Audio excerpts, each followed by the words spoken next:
The billionaire was about to close a deal on a rare Rolex when the waitress interrupted in fluent French, "This is fake," exposing the scam and saving him from a massive fraud.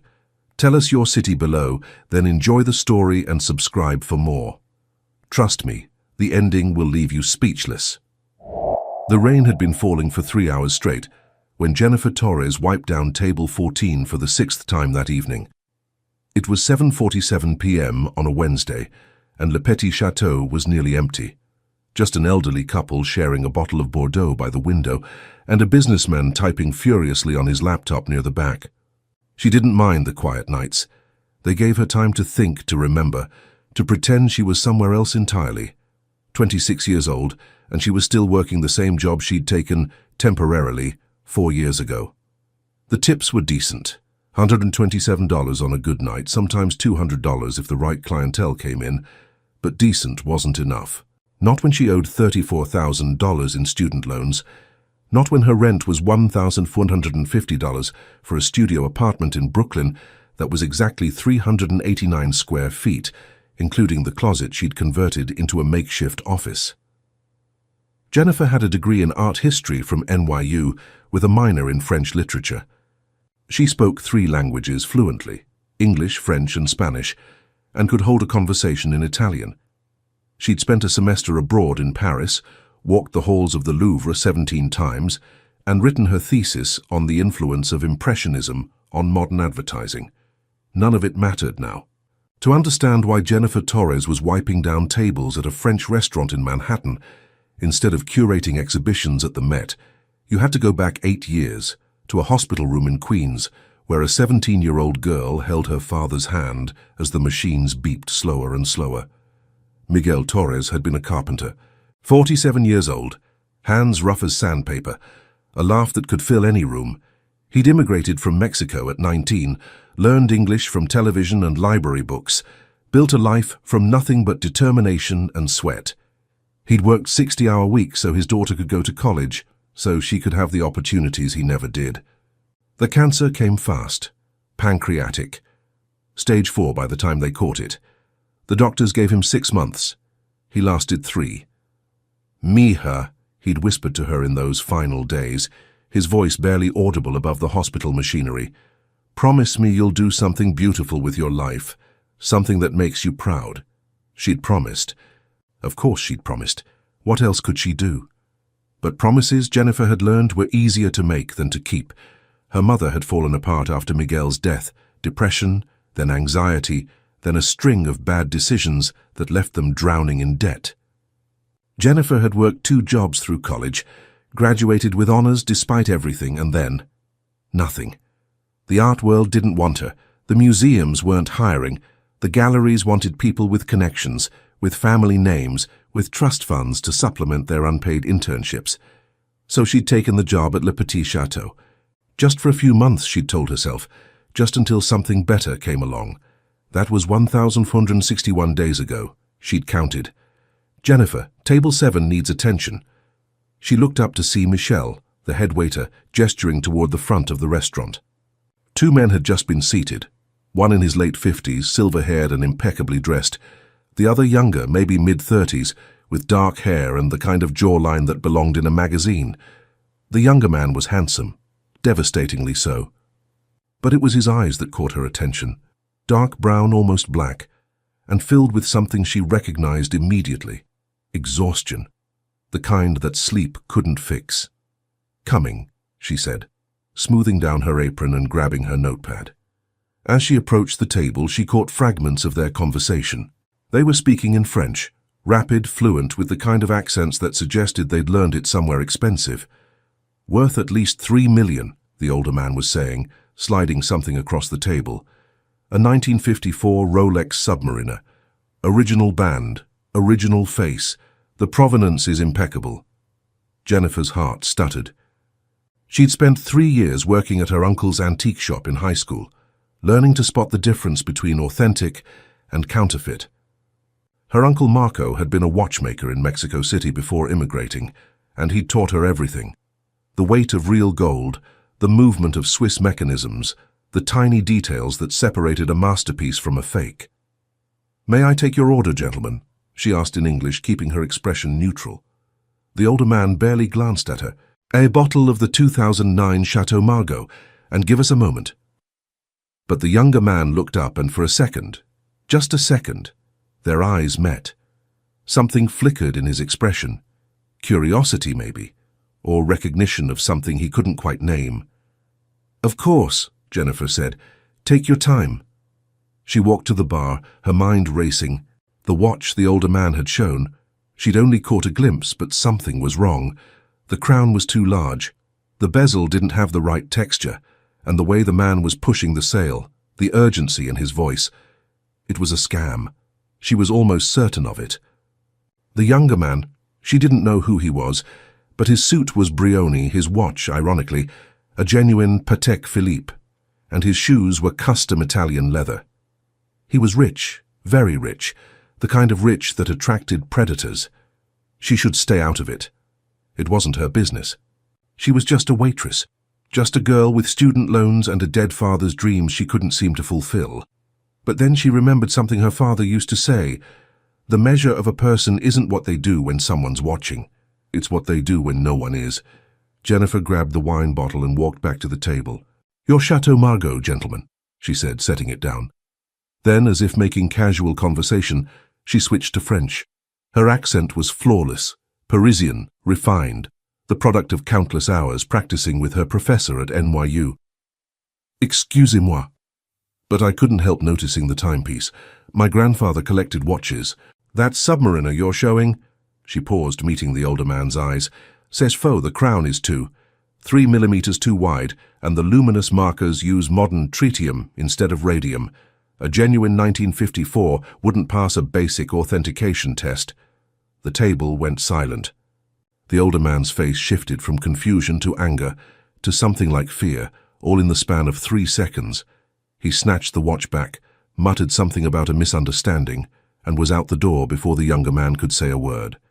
And then they were alone. "How did you know?"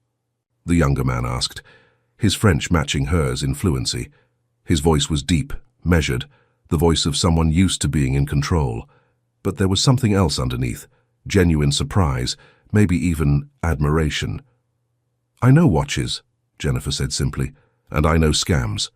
That man's been running variations of that con for years. Different cities, different marks. He preys on wealthy collectors who are too proud to admit they can't spot a fake." The man stared at her for a long moment. Up close, he was even more striking. High cheekbones, a hint of stubble along his jaw, and those tired, beautiful eyes that seemed to see right through her. "Do you know how much I was about to pay for that watch?" Based on what he was claiming, somewhere between $2 and $4 million. 3.7, he confirmed. $3.7 million, and you just saved me from the most embarrassing mistake of my financial career. He leaned back in his chair, a ghost of a smile playing at his lips. "I'm Dominic Ashford." The name hit her like a wave. Dominic Ashford. The Dominic Ashford, CEO of Ashford Industries, a tech and real estate conglomerate valued at $4 billion. His face had been on the cover of Forbes twice in the last 3 years. His company had developed the software that powered half the smart homes in America. He was, by any measure, one of the most powerful men in New York, and she'd just called out a con artist in front of him like it was nothing. "Jennifer," she heard herself say. "Jennifer Torres. I'm your waitress, apparently." "Apparently," he repeated, and this time the smile reached his eyes, just barely, just enough to transform his face from intimidating to something almost warm. "Tell me, Jennifer Torres, do you always save billionaires from million-dollar frauds, or am I special?" "You're my first," she admitted, "though the night is young."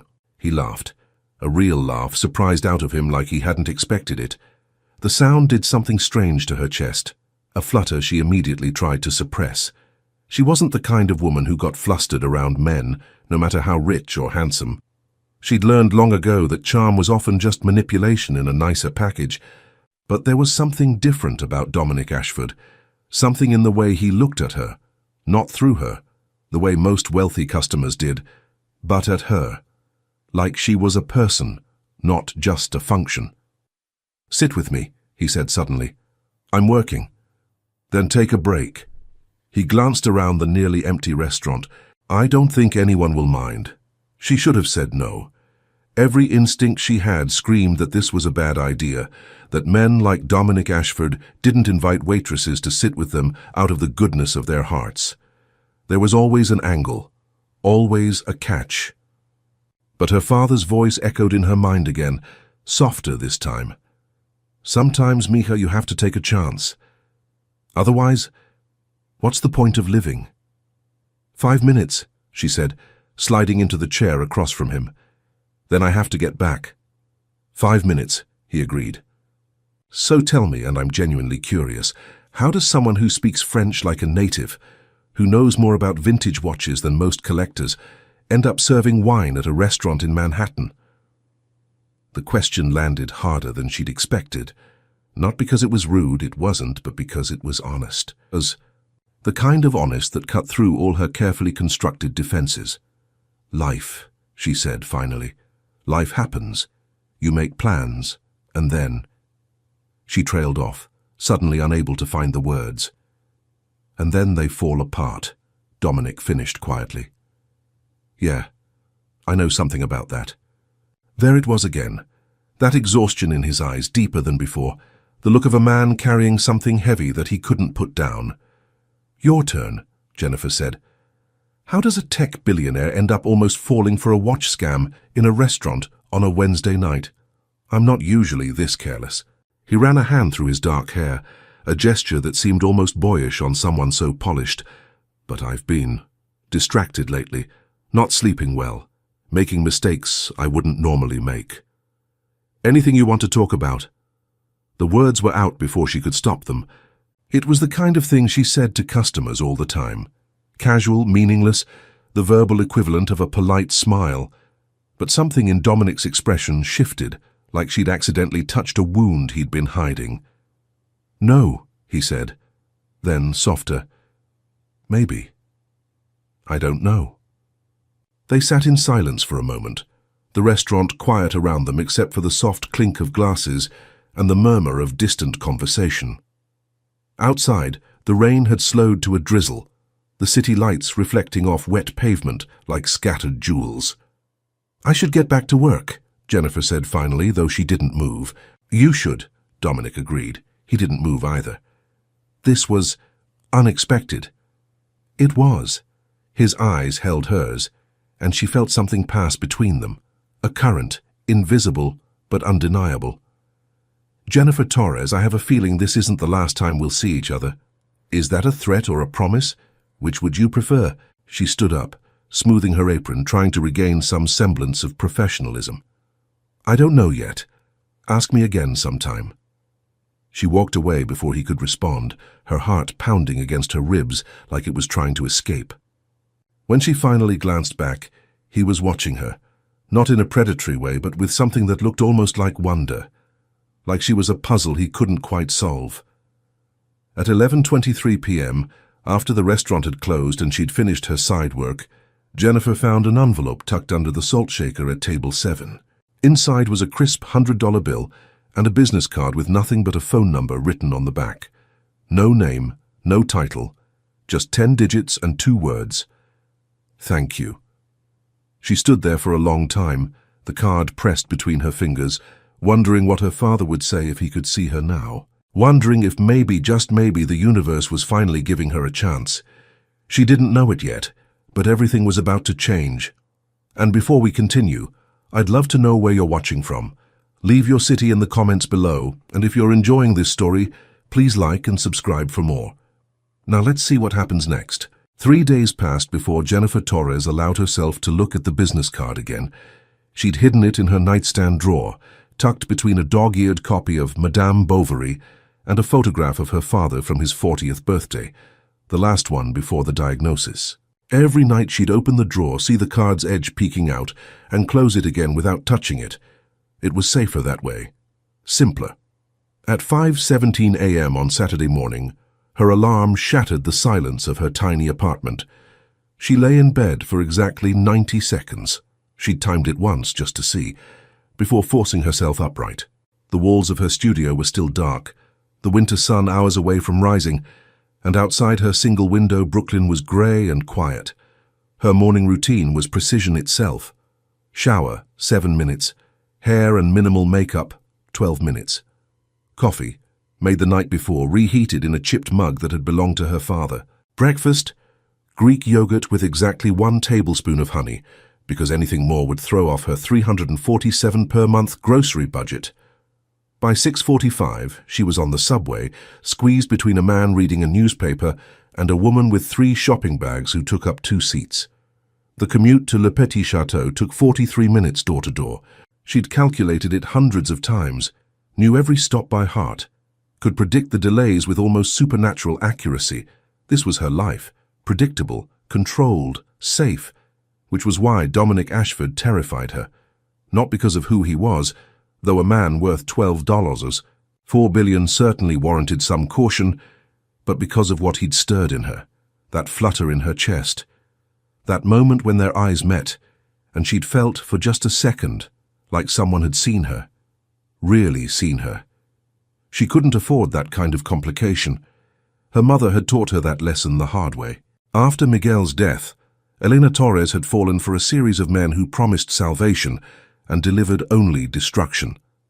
First, there was Carlos, who drained their savings with a business opportunity that turned out to be a pyramid scheme. Then Ricardo, whose charm masked a gambling addiction that cost them the house. And finally David, who left after 18 months with Elena's credit cards maxed out and her heart in pieces. Jennifer had watched her mother break apart and put herself back together so many times that she'd learned to build her own walls thick and high. No man was worth the risk. No flutter in her chest was worth the inevitable fall. So why couldn't she stop thinking about him? "You're distracted," Michel observed during her shift that evening, his French accent making the accusation sound almost elegant. "3 times you've brought water to tables that didn't ask for it." "Sorry," Jennifer mumbled. "I didn't sleep well." Michael's eyes narrowed with the kind of perception that came from 30 years in the restaurant business. "This wouldn't have anything to do with the gentleman from Wednesday, would it? The one who left $100 tip and watched you like you were the only person in the room?" "I don't know what you're talking about." "Of course you don't." He patted her shoulder with something approaching sympathy. "Just be careful, Cherie. Men like that, they live in a different world. And girls like us, we don't belong there." Girls like us. The words echoed in her mind as she worked through the dinner rush, taking orders and pouring wine and smiling at customers who looked through her like she was furniture. Girls like us, like she was a category, a type, a predictable outcome waiting to happen. Maybe Michel was right. Maybe the smart thing, the safe thing, was to throw away the business card and forget Dominic Ashford ever existed. At 9:47 p.m. the door opened and he walked in. He wasn't dressed like before. Instead of the Brioni suit, he wore dark jeans and a grey sweater that probably cost more than her monthly rent. His hair was slightly disheveled, and the exhaustion she'd noticed before had deepened, settling into the hollows of his cheeks like shadows. He looked, Jennifer thought, like a man running from something he couldn't escape. "Table for 1, he told the hostess, though his eyes found Jennifer across the room immediately. "Somewhere quiet, if you have it." They seated him at table 12, which was her section. Of course it was. The universe, it seemed, had a sense of humor. "You didn't call," he said when she approached. No preamble, no small talk. "I left my number." "I know.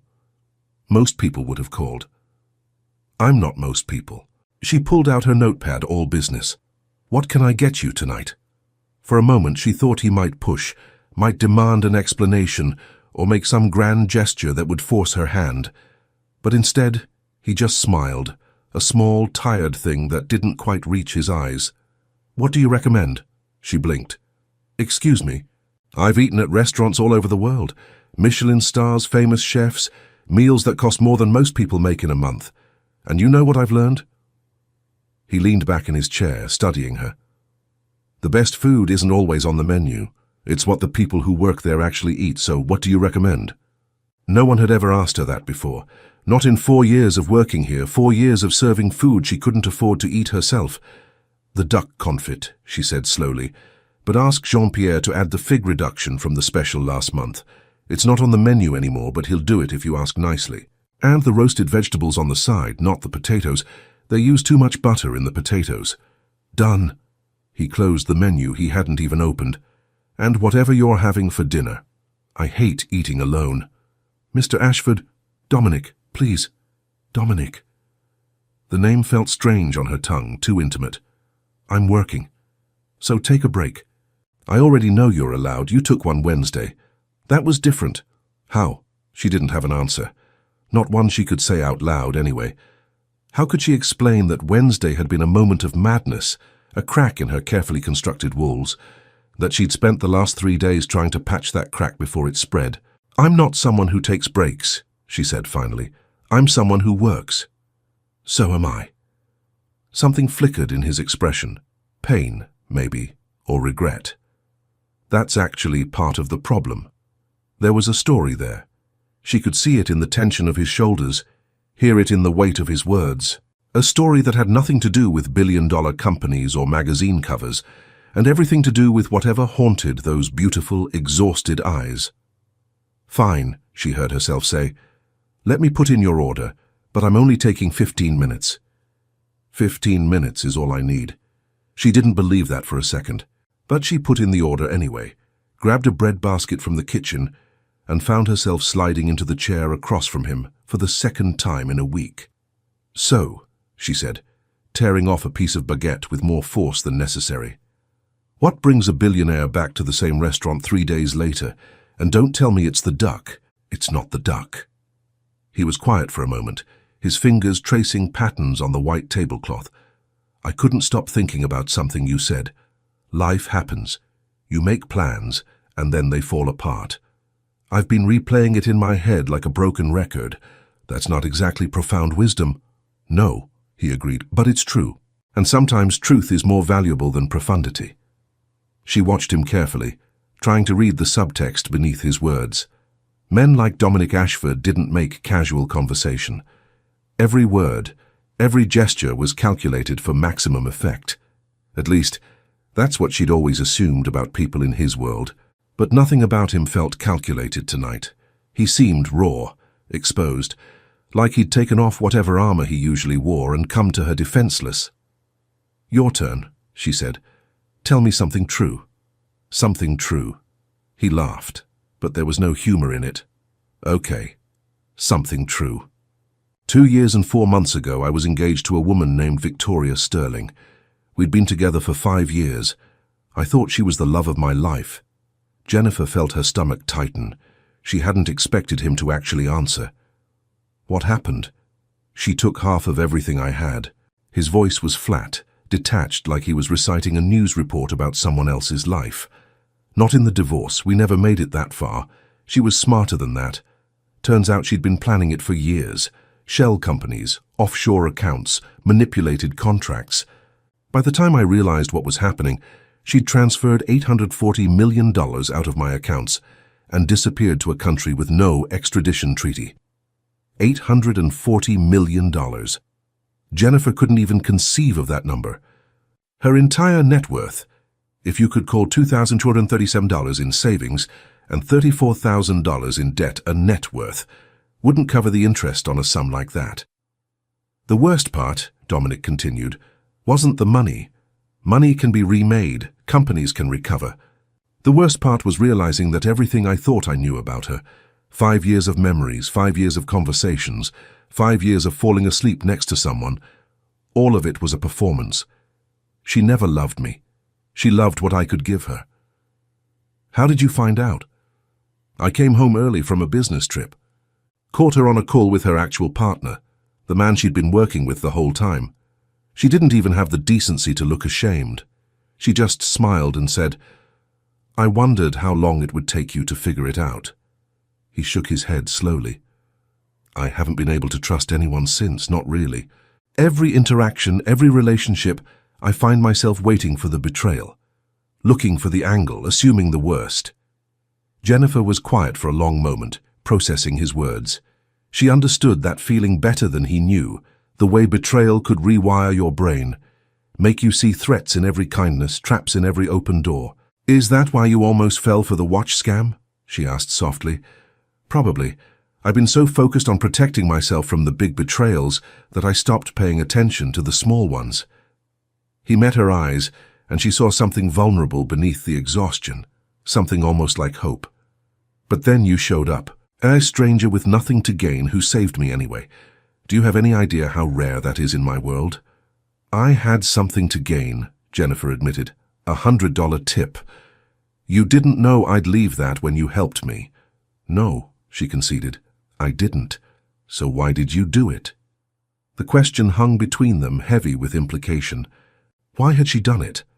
Why had she risked her job, her anonymity, her carefully maintained distance from the world of the wealthy and powerful? My father, she said finally. He used to say that the measure of a person isn't what they do when someone's watching. It's what they do when no one is. She paused, surprised by the emotion rising in her throat. He died 8 years ago, cancer. But I still hear his voice sometimes, telling me to do the right thing even when it's hard, even when it doesn't make sense. He sounds like a good man. He was the best man I ever knew. She blinked rapidly, refusing to let the tears fall. Sorry. I don't talk about him with anyone. Then I'm honored you told me. And the way he said it, simple, sincere, without any trace of the polished charm she'd expected, made her believe him. The duck arrived, breaking the moment. Jean-Pierre himself brought it out, clearly curious about the man who'd requested his off-menu fig reduction. Jennifer took the opportunity to compose herself, to rebuild the walls that had somehow crumbled during their conversation. I should get back to work, she said, standing. Your 15 minutes are up. Stay. It wasn't a command, more like a request, almost a plea. Please, I know I have no right to ask, but I haven't talked to anyone like this in months, maybe years, and I'm not ready for it to end. Dominic. I'm not trying to buy you, he said quickly. I'm not trying to impress you with my money or my company or any of that. He trailed off, searching for words. I just want to sit across from someone who sees me as a person, not a transaction. Is that too much to ask? It was such a simple request, such a human request, and yet Jennifer knew that if she said yes, if she stayed, she would be taking a step down a path she might not be able to return from. Her father's voice echoed in her mind. Sometimes, Mika, you have to take a chance. Okay, she said softly, sliding back into her chair, but you're sharing that duck. I'm starving, and the staff meal tonight was terrible. For the first time since she'd met him, Dominic Ashford smiled. A real smile, one that transformed his entire face from handsome to radiant. Deal, he said, but only if you tell me more about those watches. I clearly need an education. And so they talked.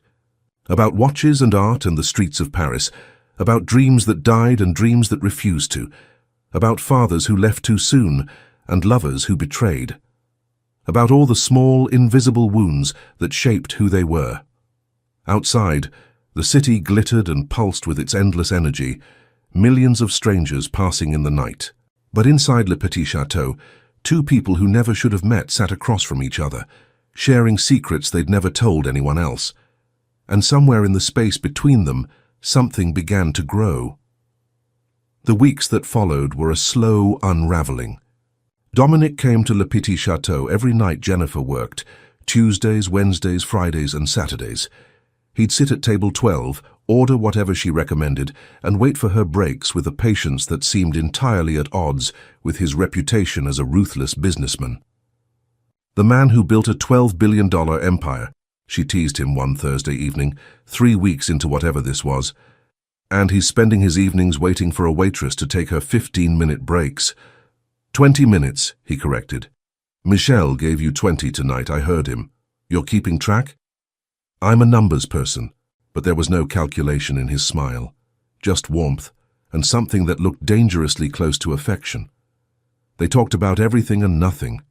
He told her about growing up in Connecticut, the only child of a demanding father who measured love in achievements and a mother who died when he was 12.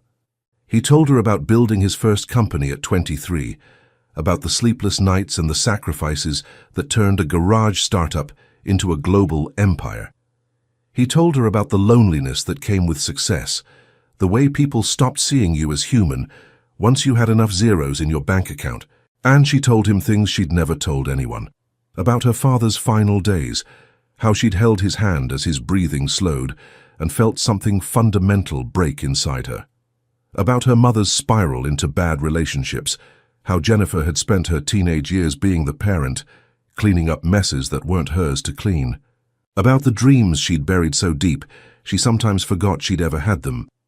"You wanted to be a curator," Dominic said one night, leaning forward with genuine interest. "At a museum." "The Met," she admitted. "I used to walk through those galleries and imagine my name on the little plaques. Exhibition curated by Jennifer Torres. Stupid, right?" "Not stupid. Dreams are never stupid." He reached across the table, his fingers brushing hers, just for a moment, just long enough to send electricity sparking up her arm. "Why did you give up?" "I didn't give up, I just postponed." "For 4 years." She pulled her hand back, suddenly defensive. "Not everyone has the luxury of pursuing their dreams, Dominic. Some of us have student loans and rent and mothers who need help making ends meet." "I know."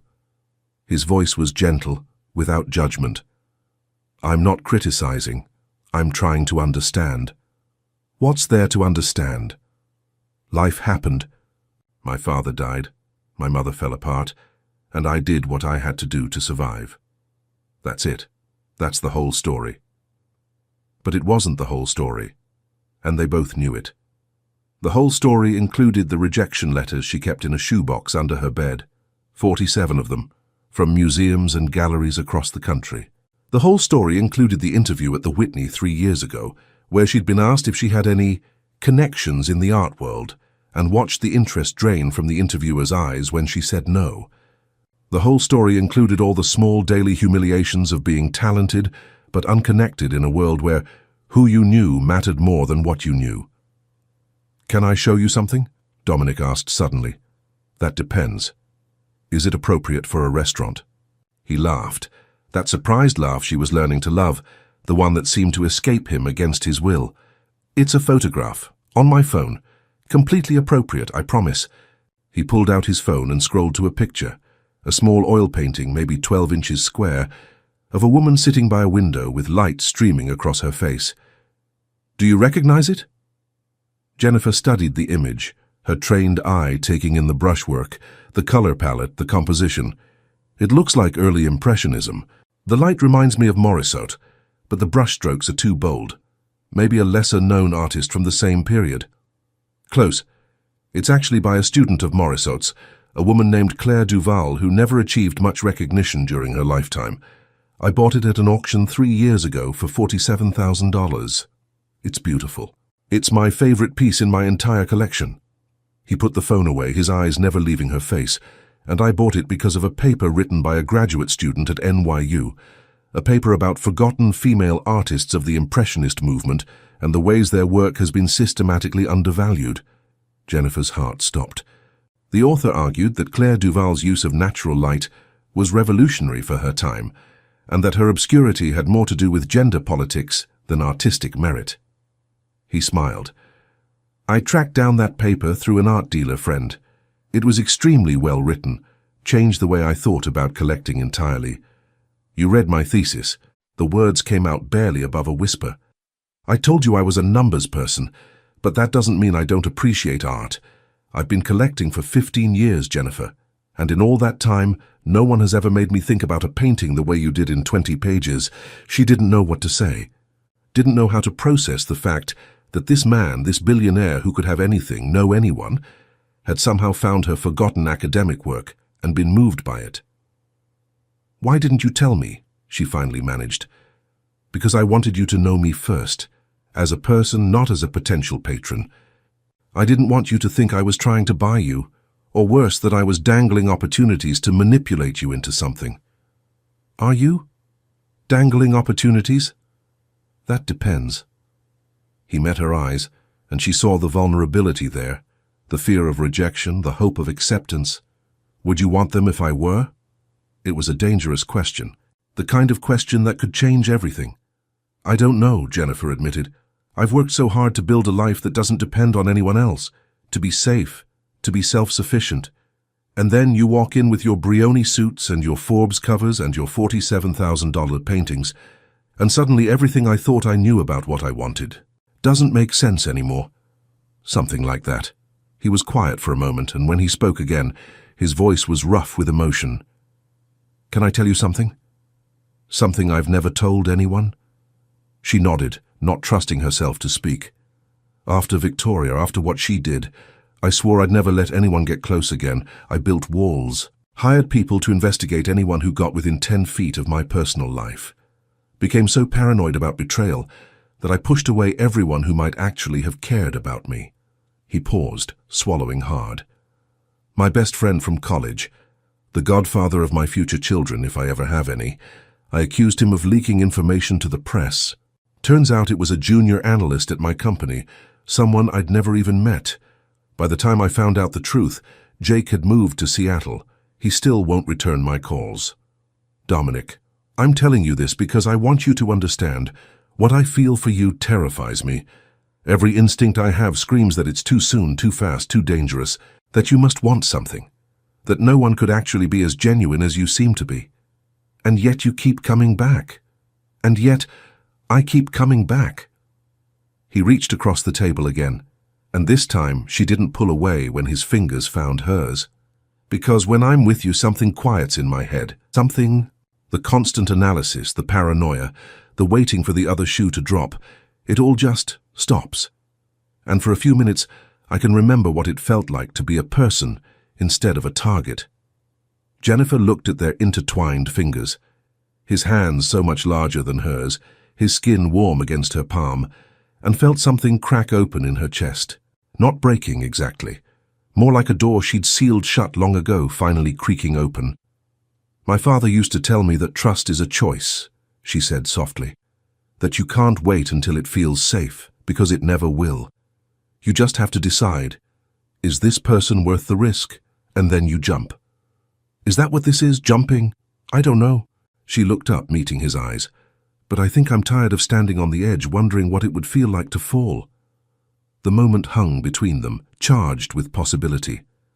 And then Dominic smiled, that real smile, the one that made him look younger, softer, almost hopeful. Then let's fall together, he said, slowly, carefully. Whatever pace you need, I don't want to walk away from this, from you. Okay, Jennifer whispered, okay. Okay. She squeezed his hand, feeling her heart race with something that wasn't quite fear. But we take it slow. And no expensive gifts trying to impress me. I mean it. Not even a $47,000 painting. Especially not a $47,000 painting.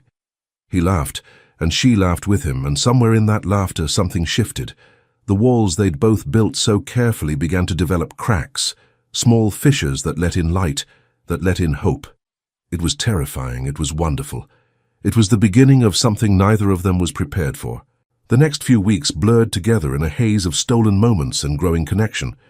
Dominic learned her schedule and started appearing at unexpected times. Sunday afternoons when she was studying French at the coffee shop near her apartment, Wednesday mornings when she browsed the farmer's market in Union Square. He never pushed for more than she was ready to give, never tried to overwhelm her with his wealth or status. Instead, he did small things, thoughtful things. He discovered she drank her coffee with exactly 1.5 teaspoons of honey, not sugar, never sugar, and started bringing her perfectly prepared cups from the best cafe in Manhattan. He found out she'd been trying to see a particular exhibition at the Frick for months, but could never get tickets, and somehow arranged a private viewing after hours without making it feel like a display of wealth. How did you even do this? Jennifer asked, standing in the empty gallery, surrounded by Vermeer and Rembrandt with no one else in sight. I'm on the board, he admitted, but I've been on the board for 6 years and never once used it for something like this. It felt presumptuous, using privilege for personal reasons. And yet here we are. Here we are. He moved to stand beside her, close enough that she could feel the warmth radiating from his body. Because you're not personal. You're, I don't know, different. Different how? Different in the way that matters. He turned to face her, and in the soft museum light his features looked almost vulnerable. When I'm with you, I don't have to be Dominic Ashford, CEO. I can just be Dominic, the guy who reads art history theses for fun and secretly likes terrible action movies and hasn't slept through the night in 2 years because he keeps having nightmares about being betrayed again. You have nightmares? Every night, well, almost every night. He paused. They've gotten better since I met you. Jennifer didn't know how to respond to that, didn't know how to carry the weight of being someone's comfort, someone's peace. She'd spent so long taking care of everyone else, her mother, her customers, herself, that the idea of being taken care of felt foreign, unsettling. And yet, standing in that empty gallery with Vermeer's girl with a pearl earring watching them from the wall, she felt something she hadn't felt in years. Safe. I should tell you something, she said suddenly, something I've never told anyone. You don't have to. I want to. She took a deep breath. After my father died, there was a period, I don't know how long, maybe 6 months, where I thought about ending everything. Not seriously, I mean, I never made a plan or anything. But sometimes, when the grief got too heavy and my mother was falling apart and I felt like I was drowning under the weight of all of it, I'd think about how much easier it would be to just stop. She felt Dominic go still beside her. I got through it, she continued quickly. Therapy mostly. A really good counselor at my high school who noticed something was wrong and didn't let me pretend it wasn't. But it changed me, made me build these walls, these defense mechanisms, made me terrified of letting anyone get close enough to leave. She finally met his eyes. That's why I didn't call. That's why I've been so careful. Because the last time I let myself need someone, they died. And I can't. I can't survive that again. Jennifer. His voice was raw, cracked open. You don't have to survive anything alone anymore. I know that's what people say, but no. He took her face in his hands so gently it made her chest ache. Listen to me. I know I can't promise I won't leave. No one can promise that. But I can promise that I will never, never leave by choice. I can promise that I will fight for this, for us, every single day. How can you promise something like that? You barely know me. I know enough. His thumbs brushed away tears she hadn't realized were falling. I know that you speak 3 languages and understand the difference between real and fake in ways most people can't even comprehend. I know that you work harder than anyone I've ever met and still find time to send money to your mother every month.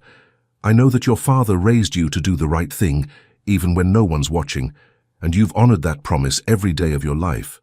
Dominic, I know that you're scared. I'm scared too. But I also know that some things are worth being afraid for. He leaned his forehead against hers, close enough that she could feel his breath. Let me be worth it. Please. She kissed him. It wasn't planned, wasn't careful or calculated, or any of the things she'd trained herself to be. It was impulse and need and something deeper, a surrender to the part of herself she'd kept locked away for 8 years. His lips were soft, his hands gentle on her face, and when he kissed her back, it was with a tenderness that shattered the last of her defenses. They stood there for a long time, wrapped in each other, with the masterpieces of centuries past bearing silent witness. And Jennifer thought, maybe this is what my father meant. Maybe this is something beautiful. Maybe this is worth the risk. 2 months into their relationship, Jennifer found herself standing in Dominic's penthouse apartment for the first time. It was everything she'd expected, and nothing like it at all. The view of Central Park was breathtaking. 63 floors up, the city spread out below like a glittering map. The furniture was expensive, clearly chosen by a designer rather than a person. All clean lines and neutral colors, and not a single comfortable blanket in sight. But what caught her attention were the walls. They were covered in art. Not just any art. The kind of carefully curated collection that spoke of years of thoughtful acquisition. Impressionist pieces alongside contemporary works, each one positioned to catch the light in a specific way. And there, above the fireplace, was the Claire Duval painting she'd written about in her thesis. You weren't lying, she said softly, walking toward it, about that painting being your favorite. I never lie. Dominic came up behind her, his hands settling on her shoulders. It reminds me of what matters, the things that are overlooked because the world doesn't know how to see them. Is that how you see me? Overlooked? I see you as the most extraordinary person I've ever met." He turned her gently to face him, "and I'm tired of hiding that. I'm tired of sneaking around and pretending that what we have is casual." Jennifer's heart stuttered. "What are you saying?" "I'm saying that my company is hosting a gala next month, the Ashford Foundation's annual charity event. Every important person in New York will be there. Business leaders, politicians, celebrities." He took her hands in his. "I want you to come, as my date, as my partner." The word hung in the air between them, heavy with implication. "Dominic, I don't have anything to wear to something like that. I don't know how to—" "I'll help you. Not by buying you things," he added quickly, seeing her expression, "but by being there with you every step of the way. I don't care what anyone thinks, I only care what you think." She should have said no. She knew that. A waitress from Brooklyn, walking into a room full of billionaires and socialites, it was asking for humiliation, asking for the kind of comparison she'd spent her whole life trying to avoid. But when she looked into Dominic's eyes, those beautiful, exhausted eyes that had seen her from the very first moment, she couldn't find the word. "Okay," she heard herself say. "Okay. On one condition." She squeezed his hands. "You let me choose my own dress. I may not have much money, but I have taste." He laughed, pulling her into his arms. "That's one of the many things I love about you." The word slipped out casually, naturally, like it was the most obvious thing in the world. Love. He loved her. Or at least, one of the many things he loved. Jennifer's breath caught in her throat. "Did you just—" "Yes." He pulled back to look at her, his expression serious now. "I know it's soon. I know we said we'd take things slow, but I can't keep pretending I don't feel what I feel. Jennifer Torres, I am completely, terrifyingly, irrevocably in love with you." She should have been scared, should have felt the walls shooting back up, the defenses snapping into place. But standing there in his arms, with the city lights twinkling below and Claire Duval watching from above the fireplace, all she felt was peace. "I love you too," she whispered. "God help me, I love you too." The kiss that followed was different from the ones that came before, deeper, more urgent, flavored with the knowledge of what they'd just admitted. When they finally broke apart, both breathing hard, Dominic pressed his forehead against hers. "Stay tonight," he said. "Please. I just want to fall asleep with you next to me, nothing more, just that." She stayed. And for the first time in over 2 years, Dominic Ashford slept through the night without a single nightmare. The gala was 3 weeks away, and Jennifer threw herself into preparation with the same intensity she'd once applied to her thesis. She visited 7 vintage shops before finding the perfect dress, a deep emerald green that hugged her curves and made her eyes seem to glow. It cost $127, marked down from $450, and when she tried it on, she felt like someone else entirely. Someone who belonged in ballrooms. Someone who could stand next to a billionaire and not feel small. She practiced walking in heels until her feet ached. She watched videos on formal etiquette, memorized the names of Dominic's board members and major investors, and even researched the charity they'd be supporting, a foundation that provided art education to underprivileged children. "You don't have to do all this," Dominic said one evening, watching her study a list of corporate names on her laptop. "No one's going to quiz you." "I know, but I want to be prepared. I want to fit in." "You don't need to fit in." He closed her laptop gently. "You need to be yourself. That's more than enough." "Easy for you to say. You grew up in this world." "I grew up feeling like I never quite belonged in this world," he corrected quietly. "Too focused on ideas to play the social games everyone else seemed to understand instinctively. It took me years to learn how to fake it, to build the armor that let me survive board meetings and charity galas and all the rest of it." He cupped her face in his hands. "But with you I don't have to wear that armor. And I don't want you to build your own. I want to show them the real you, the woman I fell in love with." Jennifer leaned into his touch, some of the tension draining from her shoulders. "What if they don't like the real me? Then they don't deserve to know you." The night of the gala arrived faster than Jennifer expected. She'd spent 3 hours getting ready, hair swept up in an elegant twist, makeup subtle but polished, the emerald dress fitting like it had been made for her. When she looked in the mirror, she barely recognized herself. Not because she'd changed, but because she was finally letting herself shine. Dominic's reaction when she opened her door made every minute of preparation worth it. "Jennifer." His voice was barely a whisper. "You look. I know." She smiled, feeling a confidence she hadn't known she possessed. Not bad for a waitress, right? Not bad for a queen. The ballroom at the Plaza Hotel was everything Jennifer had imagined and more. Crystal chandeliers cast prismatic light across a sea of designer gowns and tailored tuxedos. A string quartet played Vivaldi in the corner. Waiters in white gloves circulated with champagne and canapes that probably cost more than her weekly grocery budget. And everyone was looking at her. She felt Dominic's hand tighten on the small of her back, steadying her. "They're curious," he murmured in her ear. "I haven't brought anyone to one of these events since Victoria. Let them look. Let them wonder. All they need to know is that you're with me. What if I say the wrong thing? Then I'll say something worse, and they'll be too distracted to notice." He grinned. "Trust me. I've been embarrassing myself at these things for a decade." The evening passed in a blur of introductions and small talk. Jennifer met senators and CEOs, actors and philanthropists, people whose names she'd only read in magazines. Most of them were polite, if distant. A few were genuinely warm, and some, like the silver-haired woman who approached them near the silent auction, were openly hostile. "Dominic, darling." The woman's smile didn't reach her eyes. "I was beginning to think you'd never show your face in public again. The rumors were getting so colorful." "Mrs. Harrington," Dominic's voice was ice. "Allow me to introduce Jennifer Torres. Jennifer, this is Margaret Harrington. She sits on several of the same boards I do. Among other things, Matze." Harrington's gaze traveled over Jennifer with undisguised contempt. "How charming. And what is it you do, dear?" "I'm a waitress," Jennifer said evenly, "at Le Petit Chateau." "A waitress." The word dripped with disdain. "How? Entrepreneurial of you." "Actually, Mrs.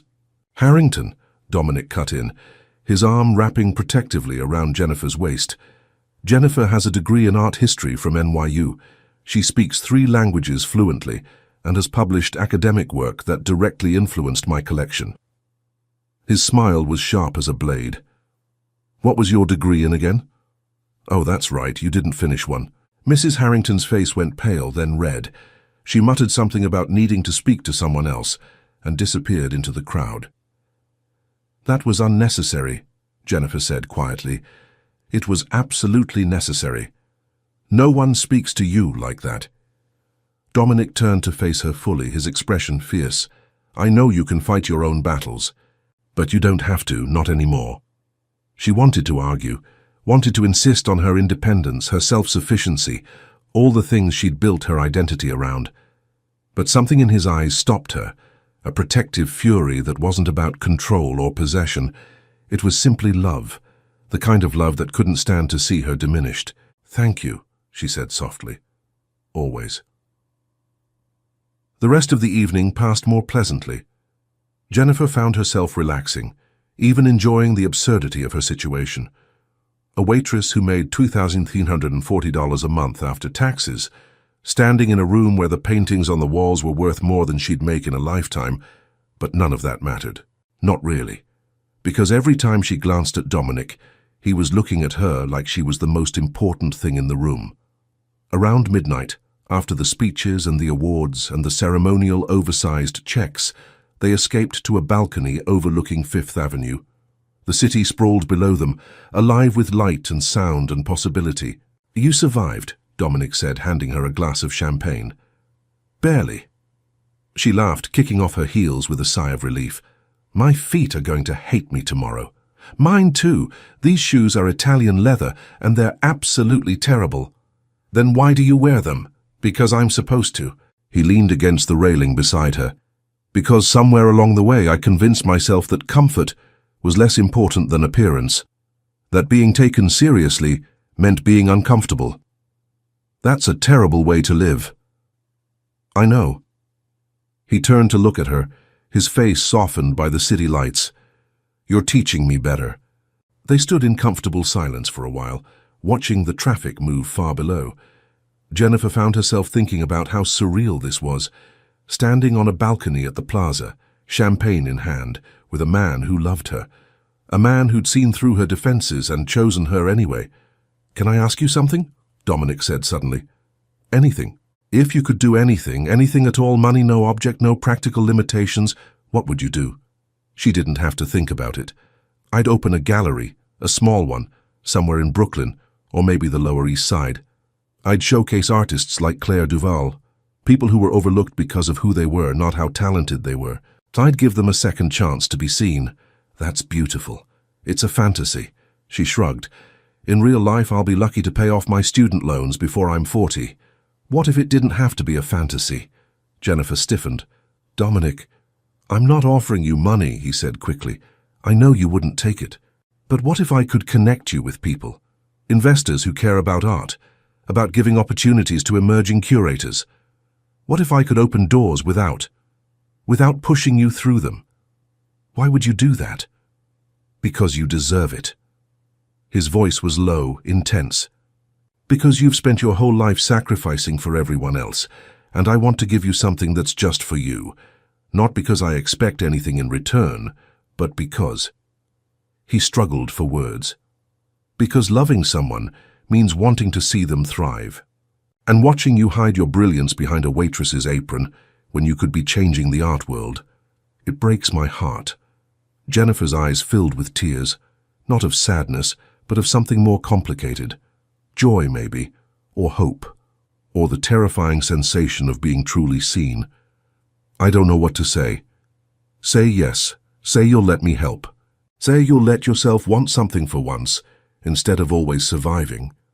She looked at him, this broken, brilliant man who'd been shattered by betrayal and somehow managed to trust again, who'd seen her at her most vulnerable and loved her anyway, who was offering her not a handout but a hand up. "Yes," she whispered. "Yes." He kissed her then, there on the balcony with the city spread out below them like a promise. And Jennifer thought, "This is real. This is happening. My life is actually changing." She didn't know yet that change could cut both ways, that the same light that illuminated could also reveal. That somewhere in the shadows of Dominic's past, something was stirring, something that would threaten everything they'd built. But for now, in that perfect moment, she let herself believe in the fairy tale. For now, she was happy. And that was enough. It was 3 weeks after the gala when Jennifer's world cracked open. She was at work, folding napkins into swans, a mindless task she'd performed thousands of times, when her phone buzzed with a news alert. Normally, she ignored them, but something made her look. Billionaire Dominic Ashford's new romance. Who is the mystery waitress? Her blood ran cold. The article was accompanied by a photo from the gala, Jennifer and Dominic on the balcony, his hand on her cheek, their silhouettes unmistakable against the city lights. Someone had been watching, someone with a camera. She scrolled down, her hands trembling. Sources close to the couple reveal that Jennifer Torres, 26, has been seeing Ashford since early December. Torres works as a waitress at Le Petit Chateau, a French restaurant in Manhattan where the two allegedly met. Unlike Ashford's previous partner Victoria Sterling, who was heir to the Sterling shipping fortune, Torres comes from humble origins. Her father, Miguel Torres, was a carpenter who passed away 8 years ago, and her mother, Elena, reportedly struggles with financial difficulties. They knew about her father, about her mother, about everything. Jennifer felt sick. How much had they dug up? How much of her life was now public property? She was still staring at her phone when Michel appeared beside her. "There's a phone call for you," he said quietly. "In the back office. It sounds important." The voice on the other end wasn't Dominic's. "Miss Torres." The woman's tone was ice-cold, clipped, with an accent Jennifer couldn't quite place. "My name is Catherine Vale. I'm Mr. Ashford's personal attorney." "I don't understand. Is something wrong? Is Dominic—" "Mr. Ashford is fine, but there's a matter we need to discuss, in person. Can you come to his office this afternoon? 2 o'clock. I'll send a car. I'm working until 2 o'clock, Miss Torres. I'm sure your employer will understand. The line went dead. Jennifer stared at the phone for a long moment, something cold settling in her stomach. Dominic's attorney, not Dominic himself. What could be so important, or so wrong, that it required lawyers instead of conversation? Michelle gave her the afternoon off without question. He'd seen the news alert too. The car that arrived was black, sleek, driven by a man in a suit who didn't speak a single word during the 23-minute ride to Ashford Industries headquarters. Jennifer spent the entire trip staring out the window, watching the city blur past, trying to convince herself that everything was fine. It wasn't fine. She could feel it in her bones. The office was on the 58th floor of a glass tower that bore Dominic's name in silver letters. Jennifer had never been here before. They'd kept their relationship separate from his work, or so she'd thought. Now, walking through the pristine lobby with its abstract art and minimal furniture, she felt like an intruder, like someone who didn't belong. Catherine Vale met her at the elevator. She was exactly what Jennifer had imagined. Late 40s, impeccably dressed in a grey suit that probably cost more than Jennifer made in a month, with steel grey hair and eyes to match. Miss Torres, thank you for coming. No warmth, no pleasantries, just business. Mr. Ashford is waiting. Please follow me. She led Jennifer down a long corridor lined with closed doors, finally stopping before one marked private. She knocked once, then opened it without waiting for a response. Dominic was standing by the window, his back to them. He didn't turn around. That will be all, Catherine, he said quietly. The attorney left, closing the door behind her. Jennifer and Dominic were alone, but the space between them felt vast, wider than the entire room. You've seen the article, he said. It wasn't a question. Yes. I'm sorry. I should have warned you this might happen. I should have. He finally turned and Jennifer caught her breath. He looked destroyed, eyes red-rimmed, jaw tight. The exhaustion she'd grown used to seeing transformed into something raw. There's something I need to tell you. Something I should have told you from the beginning. Her heart dropped. Dominic, what? After Victoria, I hired people, private investigators, to screen anyone who got close to me, to make sure I'd never be blindsided again. He paused, struggling with the words. When we met, that first night at the restaurant, I thought it was coincidence, fate, maybe. But it wasn't. Jennifer felt the floor shift beneath her. What are you saying? I'd already seen your picture, in a report. 3 months before we ever met, his voice cracked. My investigators flagged you as someone who'd written about art, who worked near my usual dinner spots, who might be. Useful to know. I came to that restaurant that night because I knew you'd be there. The words landed like blows, each one harder than the last. You planned this? Jennifer heard herself say, everything, the watch, the conversations, all of it, was some kind of set-up? No, God, no. Dominic moved toward her, then stopped when she stepped back. The connection was real. Everything I felt, everything I feel, is real. But the beginning. I can't lie to you anymore. I engineered the beginning. Jennifer's mind reeled. All those nights at the restaurant, all those conversations that felt so natural, so spontaneous, had any of it been genuine? Or had she been just another target, another piece on his chessboard? Why, she demanded. Why would you do that? Why would you manipulate someone into... I was terrified. The admission tore out of him.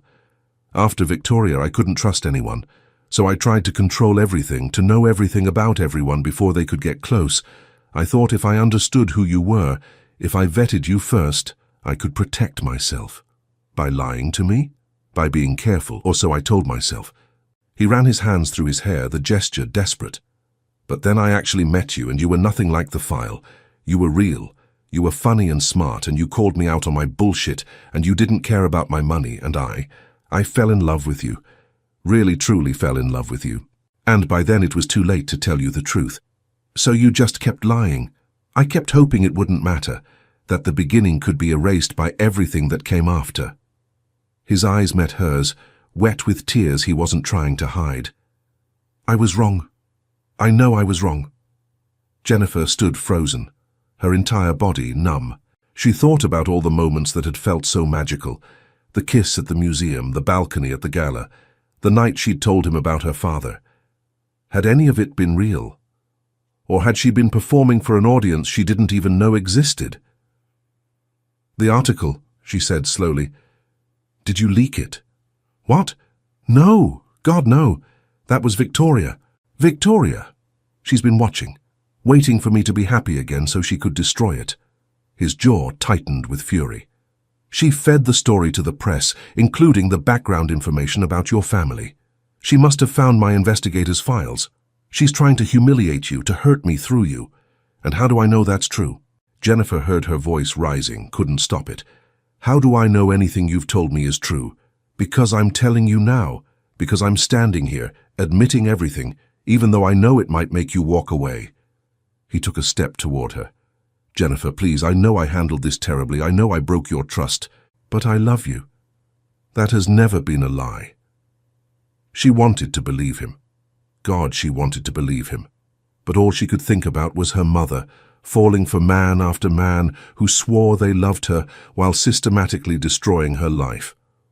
All she could think about was her father's voice, telling her to do the right thing even when it hurt. "I need to go," she said. "Jennifer, I need to think." She was backing toward the door now, her vision blurring with tears. I can't process this. Not here. Not with you looking at me like that. Let me explain more. You had months to explain." The words came out sharper than she intended. "Months to tell me the truth, and you chose not to. You chose to let me fall in love with a fantasy." "It wasn't a fantasy. I'm real. What we have is real." "I don't know what's real anymore." She reached for the door handle, her hand shaking. "I don't know who you are. I'm not sure I ever did. Jennifer, please don't leave, not like this." She paused, one hand on the door, and looked back at him. He was crying now, openly, without shame, and something in her heart cracked at the sight. This wasn't the polished billionaire from the magazines. This was just a man, broken and scared, and desperately in love. But love without trust was just another kind of prison. "I believed you," she said softly. "When you told me about Victoria, about the betrayal, I believed you. I thought you understood what it meant to be lied to have someone you love manipulate you. I do understand. That's why—" "Then how could you do it to me?" Her voice broke on the last word. "How could you, of all people, do the same thing to me?" He had no answer, or if he did, she didn't stay to hear it. She walked out of his office, past Catherine Vale's disapproving stare, through the pristine lobby with its abstract art, and out into the cold winter afternoon. She didn't stop walking until she reached Central Park, where she finally collapsed onto a bench and let herself cry. Everything she'd believed, every moment she'd treasured, was tainted now. Painted over with the knowledge that it had been orchestrated, planned, engineered by a man who claimed to love her, but couldn't trust her enough to be honest. She thought about her father in those final days at the hospital. He'd held her hand and told her to do something beautiful with her life, something that made her proud. Had this been beautiful? Had any of it been worth being proud of? She didn't know anymore. All she knew was that she needed to put herself back together, to find her footing in a world that had just shifted beneath her feet, and to figure out if anything at all, could survive this kind of destruction. The next few days passed in a blur of numbness and determination. Jennifer went back to work because that's what she did. That's who she was, someone who kept going no matter what. Michael asked no questions, just gave her the tables farthest from the window and made sure she never worked alone. The other servers were kind in that awkward way people are kind to someone whose personal life has become public entertainment. She didn't read the articles, didn't watch the news segments, didn't look at the 63 voicemails and 142 text messages from Dominic that accumulated on her phone like a digital avalanche. She just worked, folded napkins, smiled at customers, counted her tips, $97 on Monday, $142 on Tuesday, $88 on Wednesday, and tried to remember what her life had been like before him. It had been smaller, quieter, less terrifying, but also less alive. On Thursday night, 4 days after she'd walked out of his office, Jennifer came home to find someone waiting on her doorstep. Not Dominic. She'd half expected him, had rehearsed a dozen speeches about boundaries and respect and the impossibility of trusting someone who'd already lied to you. Instead, it was a woman, blonde, perfectly styled, with the kind of effortless elegance that came from a lifetime of expensive things. Victoria Sterling. "We need to talk," Victoria said, her smile sharp as a blade. "About Dominic, and about what he's not telling you." Jennifer's blood ran cold. "I have nothing to say to you." "No. Not even about the real reason he was at that restaurant? Not even about the woman whose life he destroyed before you?" Victoria's smile widened. "You think you're the first waitress he's fallen in love with? You think you're special?" Jennifer knew she should walk away, should go inside, lock the door, pretend this conversation never happened. But something in Victoria's words, some kernel of poison wrapped in silk, made her hesitate. "What are you talking about?" "Invite me in, Jennifer. I'll tell you everything. And then you can decide for yourself. Is Dominic Ashford worth destroying your life for?" Jennifer looked at the woman who had stolen $840 million and apparently her peace of mind. The smart thing would be to refuse, to close the door, to protect whatever was left of her heart. But she'd spent her whole life being smart, being careful, being safe, and look where that had gotten her. "5 minutes," she heard herself say, "and then you leave." Victoria's smile turned triumphant. "That's all I need." 5 minutes turned into 30, not because Victoria had that much to say, but because it took Jennifer that long to realize the truth. Victoria was lying. Every accusation, every revelation, every piece of damning evidence, it was all fabricated, twisted versions of reality designed to destroy whatever remained of Jennifer's faith in Dominic. "There was another woman," Victoria said, her voice dripping with false sympathy. "A waitress in Chicago 2 years ago. He did the same thing to her. Investigated her, seduced her, and then threw her away when he got bored." "I don't believe you." "Of course you don't. That's what makes you perfect for him. You're so desperate to believe in the fairy tale that you'll ignore the warning signs." Victoria leaned forward. "But I have proof. Documents, photographs, everything you need to see who he really is." Jennifer looked at the woman sitting in her tiny apartment, surrounded by the remnants of a life that had never been glamorous, but had always been honest. And she saw something she recognized. Fear. Not the fear of being discovered, but the fear of losing control. The fear of someone like Dominic actually finding happiness after what she'd done to him. "You're not here to warn me," Jennifer said slowly. "You're here to destroy him. Through me." "I'm here to—" "No, listen." Jennifer stood up, feeling something shift inside her. Some clarity that had been obscured by hurt and confusion. "You stole $840 million from him. You humiliated him. You took 5 years of his life and used them to build a con. And he survived. He rebuilt. And now he's happy, or he was, before you interfered." Victoria's expression flickered. "He hurt me first. He was cold, distant.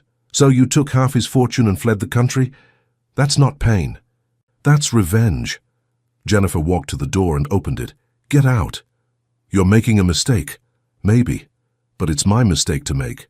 She met Victoria's eyes, unflinching. "And if you ever come near me again, I'll make sure every journalist in New York knows exactly what you did, including the parts Dominic was too proud to share." Victoria stood, her composure cracking for the first time. "You think he loves you? He doesn't know how to love. He's too broken." "We're all broken," Jennifer said. "The question is whether we let it define us." She closed the door in Victoria's face and stood there for a long moment, her heart pounding. Then she picked up her phone and listened to the voicemails, all 63 of them. Most were short, just Dominic's voice saying her name, asking her to call, telling her he was sorry. But the last one, sent at 3:47 a.m. that morning, was different. "Jennifer." His voice was raw, exhausted, stripped of every defense. "I don't know if you'll ever listen to this. I don't know if I have any right to ask you to. But I need you to know something." A pause. The sound of a breath being drawn. "The night we met, the night you saved me from that fake watch, I almost didn't come. I'd spent 3 months reading files about you, telling myself I was being careful, but really I was just scared. Scared of feeling something real. scared of being hurt again. Another pause. But then I saw you, and you were standing there with your notepad and your tired eyes, and your complete lack of interest in impressing anyone. And something inside me just stopped. All the fear, all the calculation, it just stopped, and I thought, there she is.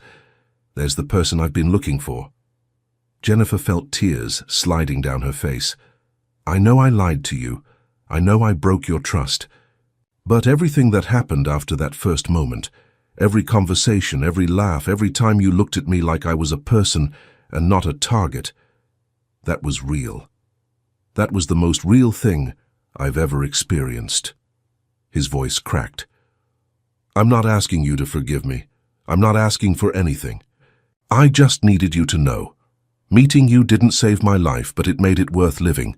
And whatever happens next, I will never, ever regret a single moment I spent with you. The message ended. Jennifer stood in her tiny apartment, surrounded by silence, and felt something break open inside her. Not her heart, that had already been broken and rebuilt so many times she'd lost count. This was something deeper, something older. The walls she'd built after her father died, the defenses she'd constructed against a world that took everything and gave nothing back. They were crumbling. And for the first time in 8 years, she wasn't trying to hold them up. She grabbed her coat and her keys. It was past midnight, and the subway would take 47 minutes, but she didn't care. Some things couldn't wait until morning. Dominic's penthouse was dark when she arrived, but the doorman recognized her and let her up without question. The elevator ride to the 63rd floor felt endless, 74 seconds that stretched into infinity. She knocked, then knocked again, then a third time, louder. The door opened. Dominic looked terrible, worse than terrible. He looked like a man who had given up on sleep, on food, on hope. His eyes were red-rimmed and hollow, his jaw shadowed with days of stubble. He was wearing a wrinkled t-shirt and sweatpants, nothing like the polished billionaire she'd first met. Jennifer. Her name came out like a prayer. What are you? I thought... I listened to your voicemail, she said. I didn't think you would. Neither did I. She stepped past him into the apartment, her eyes finding the Claire Duval painting above the fireplace. Still there, still beautiful, still overlooked by a world that didn't know how to see it. Victoria came to see me, she said, turning to face him. She tried to convince me you were a monster, that you'd done this before, that I was just another victim in a long line of... Jennifer, I swear to you, I've never... I know. She held up a hand to stop him. I knew she was lying, not because I trust you. I'm not sure I know how to trust anyone anymore, but because I saw her face, I saw the fear. She's not trying to warn me, Dominic. She's trying to destroy you through me. He was quiet for a moment, processing. And you came here anyway. I came here because I needed to understand something. She moved closer, close enough to see the pain etched into every line of his face. When you planned to meet me, when you read those files and came to the restaurant knowing I'd be there, what were you hoping to find? I don't understand. What did you think would happen? Best case scenario. What did you want? He closed his eyes, and when he opened them again, they were wet. I wanted to meet someone real. Someone who hadn't been polished by money or corrupted by power. Someone who could look at me and see. Just me. Not the company. Not the headlines. Just the person underneath. And when we actually met, when I called out that scam artist in front of you, did you know then that I was the person you'd researched? Yes. The admission came out quiet, ashamed. But also no, because the woman in that file, the waitress with the art degree and the dead father and the student loans, she didn't capture you. Not even close. You were funny and fierce, and you didn't care that I could buy the entire restaurant. You just saw a tired guy in an expensive suit trying not to fall for a con. So why didn't you tell me? Later, after we started talking, after we started. Whatever this is. Why keep lying? Because I was terrified of exactly this. He gestured between them. Of you looking at me the way you looked at me in my office. Like I'd ruined everything. Like I was just another person who'd betrayed you. Jennifer felt something twist in her chest. You did betray me. I know. You let me fall in love with someone I didn't fully know. I know. And you might do it again. You might lie to protect yourself or hide things because you're scared, or I might, he admitted. I'm not perfect.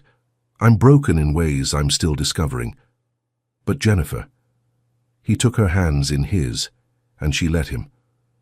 I spent 2 years after Victoria building walls so high I couldn't see over them. And then you came along and you climbed those walls like they were nothing.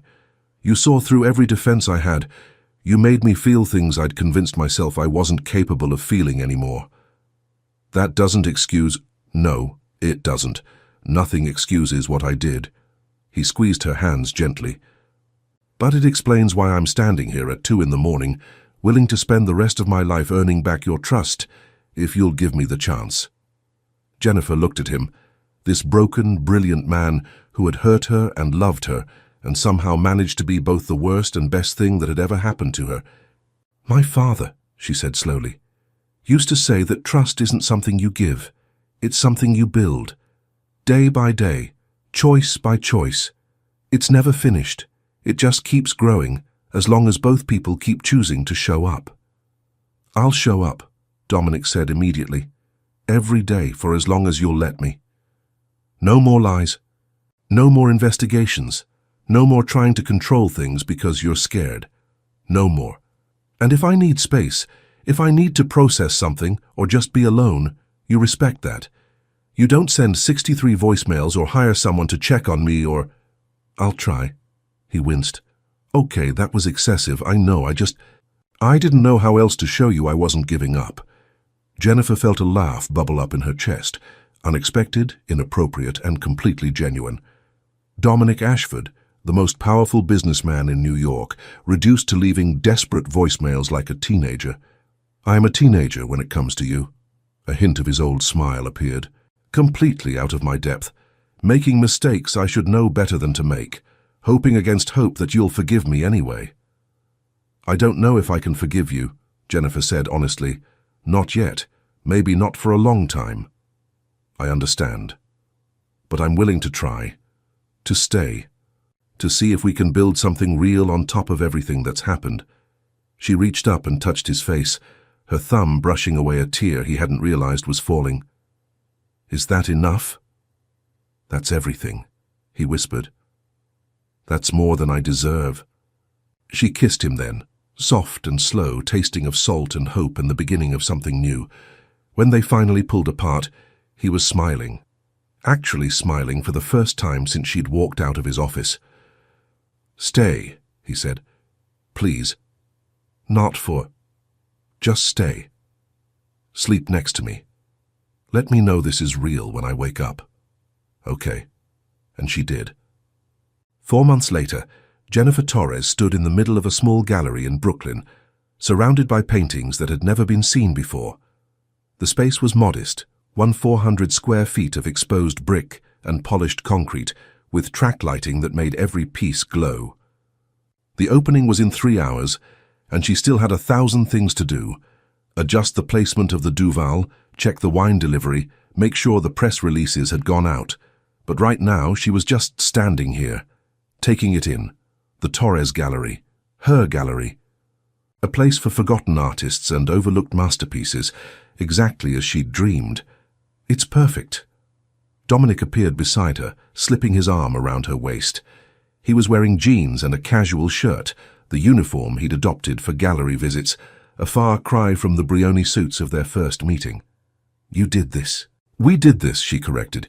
You connected me with the investors. I opened a door, you walked through it, built a house, and invited the whole world inside. He kissed her temple. That's all you, Jennifer. She leaned into him, feeling the familiar comfort of his presence. 4 months of rebuilding. 4 months of honest conversations and hard truths and moments where she wasn't sure they'd make it, but they had. They were making it. Are you nervous? He asked. Terrified, she admitted. What if no one comes? What if they hate the art? What if— Then we'll figure it out together. He turned her to face him. That's what we do now, remember? No hiding, no running, we face things together. Together, she repeated, and the word felt different now than it had before. Fuller, more real. The opening was a success beyond her wildest dreams. 300 people came, art critics, collectors, curious neighbors from the block. The reviews would be glowing, though Jennifer wouldn't read them until the next morning because she'd been too busy living in the moment. 2 paintings sold that first night, including a piece by a young artist from the Bronx who'd been working as a janitor until Jennifer discovered her work on Instagram. By midnight, the crowd had thinned to a handful of stragglers. Jennifer was exhausted, her feet aching in the heels she'd sworn she'd never wear again after the gala, but she couldn't stop smiling. "Come with me," Dominic said, taking her hand. "There's something I want to show you." He led her to the back of the gallery, past the office she'd spent weeks decorating, to a small door she'd never noticed before. "What is this?" "Open it." She pushed the door open and gasped. It was a tiny room, maybe 200 square feet, but every inch of it was covered with her father's things. The photographs she'd kept in boxes for 8 years, the carpenter's tools he'd used to build furniture for their tiny apartment, his handwritten recipes, framed and arranged in a grid on the wall, and in the center, on a simple wooden pedestal, the last piece he'd ever made, a small wooden box with her name carved into the lid. "How did you—" "Your mother helped." Dominic's voice was soft. "I asked her what she remembered about your father, what pieces of him you might want to have close. She sent me everything." Jennifer's eyes filled with tears. "Dominic, I know you wanted this gallery to be about forgotten artists, about giving people a second chance to be seen." He moved to stand beside her, his hand warm on her back. "But you were so focused on everyone else that you forgot the artist who mattered most, the man who raised you to do beautiful things." She couldn't speak, could barely breathe. All she could do was stand there, surrounded by her father's memory, and let the tears fall. "This is the Miguel Torres Memorial Room," Dominic continued. "It's not for the public, just for you. A place to come when you need to remember where you started, who believed in you first." Jennifer turned and threw her arms around him, burying her face in his chest. "I love you," she managed between sobs. "I love you so much. I love you too." He held her tight, his chin resting on top of her head. "And I'll spend the rest of my life proving it, if you'll let me." 3 months later, Jennifer woke to the smell of coffee and the sound of rain against the windows of Dominic's penthouse. Their penthouse now, though she still wasn't used to thinking of it that way. She reached across the bed, her fingers finding the warmth where he'd been sleeping moments before. "You're supposed to be resting," she called out, her voice still thick with sleep. He appeared in the doorway, 2 mugs in hand, wearing the old NYU t-shirt she'd given him, the one she'd bought at the campus bookstore 9 years ago, before everything changed. "I made breakfast," he said. "Well, I tried. The eggs are creative." She laughed, that same laugh he'd fallen in love with in a French restaurant 11 months ago, when he was pretending to be someone else, and she was the only real thing in his world. "Come here," she said, patting the bed beside her. He climbed in, careful not to spill the coffee, and handed her a mug. They sat there in comfortable silence, listening to the rain, watching the city wake up 63 floors below. "I have something for you," Dominic said finally. "I know you said no expensive gifts, but this isn't expensive. Not really." He pulled a small velvet box from his pocket. Jennifer's heart stopped. "Before you panic, it's not what you think." He opened the box to reveal not a ring, but a key, old brass, slightly tarnished. "This is the key to my family's cabin in Vermont, the place my mother used to take me when I was small, before she got sick. I haven't been there in 22 years. Dominic, I want to go back. With you. I want to build new memories in a place that used to be full of old pain." He met her eyes. "And someday, not now, not until you're ready, I want to ask you a different question with a different box. But for now, I just want to give you this, a key to my past, a promise of our future." Jennifer took the key, feeling its weight in her palm. Such a small thing to carry so much meaning. "Yes," she said. "Yes to the cabin. Yes to everything." She set down her coffee and kissed him, soft and slow, tasting of morning and hope and all the ordinary miracles they'd built together. Yes to whatever comes next. Some mornings, she still couldn't believe this was her life. But then he'd kiss her forehead or burn the eggs, or say something that made her roll her eyes, and she'd remember, this wasn't a fairy tale, this was better, this was real.